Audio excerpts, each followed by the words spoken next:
ఈరోజు హైదరాబాద్ నగరంలో మన జిహెచ్ఎంసి కార్పొరేషన్స్ లో చిన్న చిన్న రోడ్డు మరమ్మతులు చేస్తే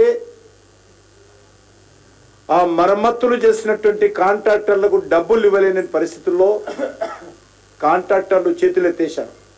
మేము భవిష్యత్తులో ఈ రకమైనటువంటి పనులు హైదరాబాద్లో చేయలేమనే విషయంగా ఈరోజు చెప్పిన విషయం మనం చూస్తా ఉన్నాం. అంతేకాదు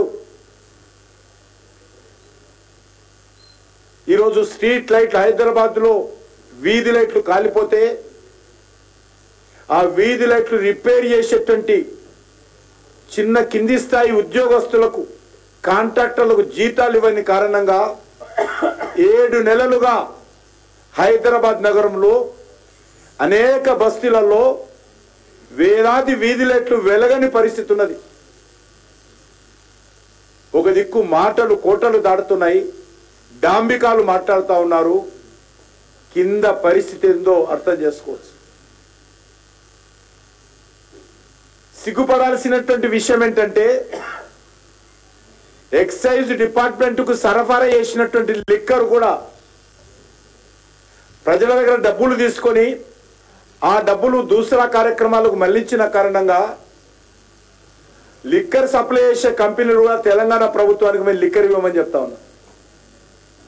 ఇంత విచిత్రంగా ఇంత దుర్మార్గంగా తెలంగాణ రాష్ట్రాన్ని ఈ 2 పార్టీలు కూడా భ్రష్టు పట్టించాయి.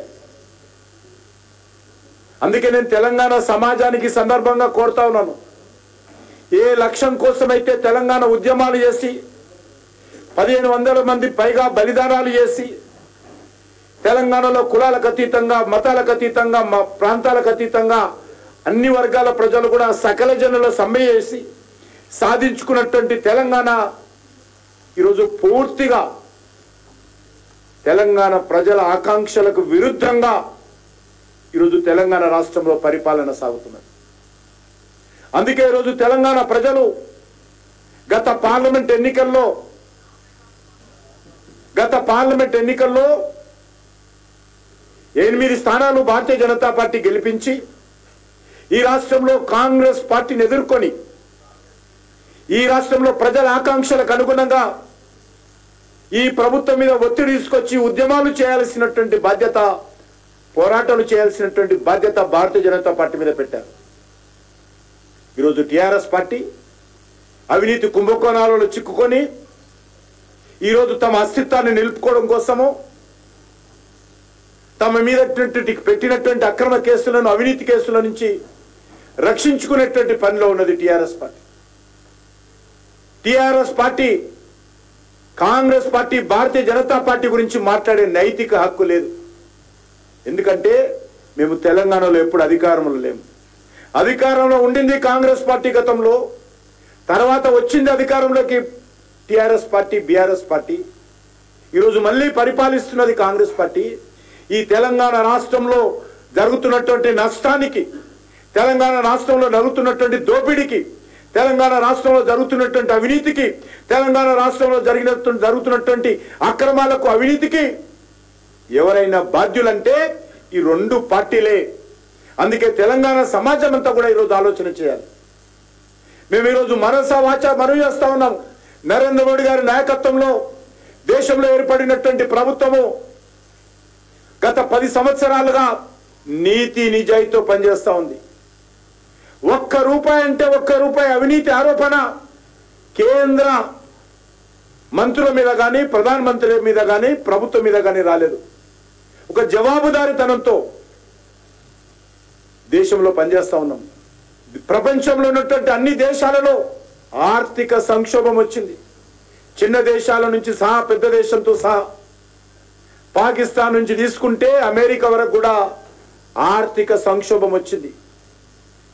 కానీ ఈరోజు ఫైనాన్షియల్ డిసిప్లిన్ తో నరేంద్ర మోడీ గారి నాయకత్వంలో కరోనా లాంటి మహమ్మారి వచ్చినప్పటికీ, ప్రపంచమంతా ఆర్థిక సంక్షోభం వచ్చినప్పటికీ, ప్రపంచ అనేక దేశాలలో యుద్ధాలు జరుగుతున్నప్పటికీ ఏ ఒక్కటి కూడా సమస్య ఉత్పన్నం కాకుండా ఈ దేశంలో ఆర్థిక వ్యవస్థను గాడిన పెట్టి ముందుకు తీసుకెళ్తున్నటువంటి నాయకుడు నరేంద్ర మోడీ గారిని ఈ సందర్భంగా మనం చేస్తున్నాం.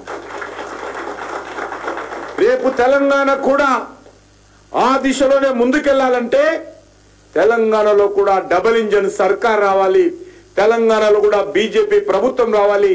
అప్పుడే తెలంగాణ ఉద్యమకారులు, తెలంగాణ ప్రజల ఆకాంక్షలకు అనుగుణటువంటి పరిపాలన వస్తుంది.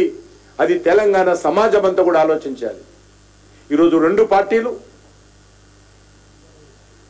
తొక్కించుకుంటా ఎక్కించుకుంటా, ఈ రెండు పార్టీలు నువ్వు తిన్నావంటే నువ్వు తిన్నావని, నువ్వు అమలు చేయలేదంటే నువ్వు అమలు చేయలేదని ఒకరి మీద ఒకరు ఆరోపణలు చేసుకుంటూ ప్రజల దృష్టి మళ్లించేటువంటి ప్రయత్నం చేస్తా ఉన్నారు.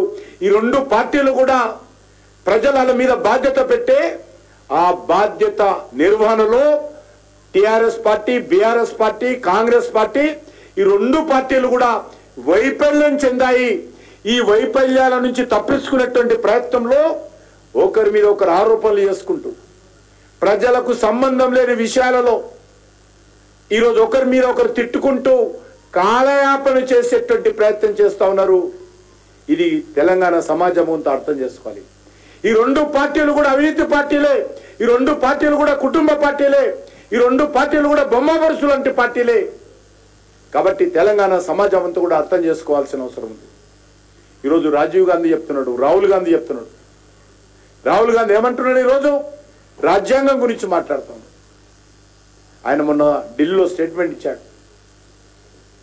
ఆర్ఎస్ఎస్ బీజేపీ తోటి కాదు కొట్లాడాల్సింది, భారత రాజ్యంతో కొట్లాడంటాడు. సిగ్గుండాలి ఈరోజు కాంగ్రెస్ పార్టీకి.